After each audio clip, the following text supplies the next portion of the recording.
बारहमासी परहेज क्या न खाएं। चेते गुड़ बैसाखे तेल, जेठे बाट असाड़े बेल। सावन साग न भादो दही, क्वार करेला कार्तिक मही। अघन जीरा पूस घना, माहे मिसरी फागुन चना। जो कोई ऐते परिहरे, ता घर वैद्य पैर न धरे।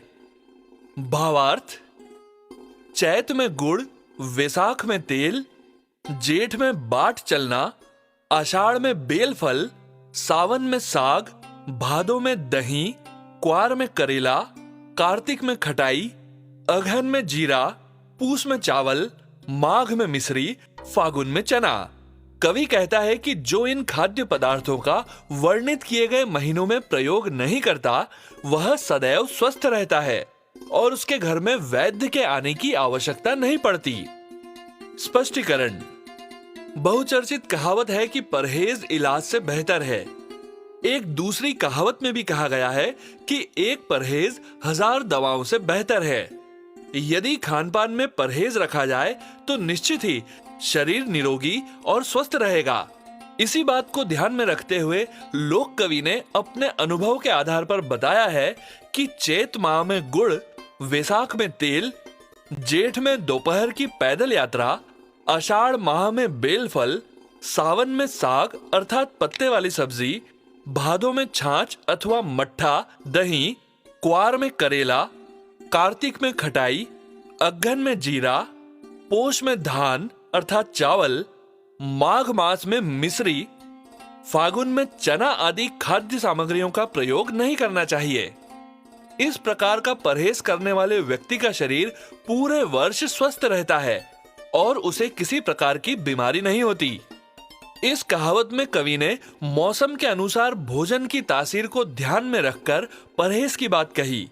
चैत, वैसाख, ज्येष्ठ, आषाढ़ माह ग्रीष्म ऋतु में आते हैं, अतः इसको गर्म तासीर या प्रकृति के खाद्य पदार्थों के सेवन से मना किया गया है। ज्येष्ठ में भीषण गर्मी होती है, अतः दोपहर में पैदल चलने को मना किया गया है। आषाढ़ माह में बेल फल खराब होने लगते हैं, उसमें अम्ल बनने लगते हैं, इसलिए मना किया गया है। सावन भादो बरसात के महीने हैं। इनमें मौसम में नमी की प्रचुरता रहने से हरी पत्ते वाली सब्जियों पर कीड़ों का प्रकोप होता है और दही, मट्ठा, छाछ में हानिकारक अम्लता आती है। अघन, पोष, माघ सभी शरद ऋतु के महीने हैं। इनमें सर्दी पड़ती है, इसलिए ठंडी प्रकृति या तासीर के खाद्य पदार्थों यथा जीरा, चावल, मिश्री को मना किया गया है। लाभ: ग्रीष्म ऋतु में गर्म प्रकृति वाले खाद्य पदार्थों से तथा शीत ऋतु में ठंडी प्रकृति वाले खाद्य पदार्थों से तथा बरसात में गरिष्ठ भोजन से बचने हेतु कवि ने सलाह दी है। इससे पूरे वर्ष शरीर में वात, पित्त, कफ का संतुलन बना रहता है और शरीर स्वस्थ रहता है। सारांश: लोक कवि ने अनुभव के आधार पर कहावत में महीनेवार परहेज करने की सलाह दी है। तद अनुसार परहेज करके स्वास्थ्य लाभ प्राप्त करना चाहिए। बारहमासी भोज्य पदार्थ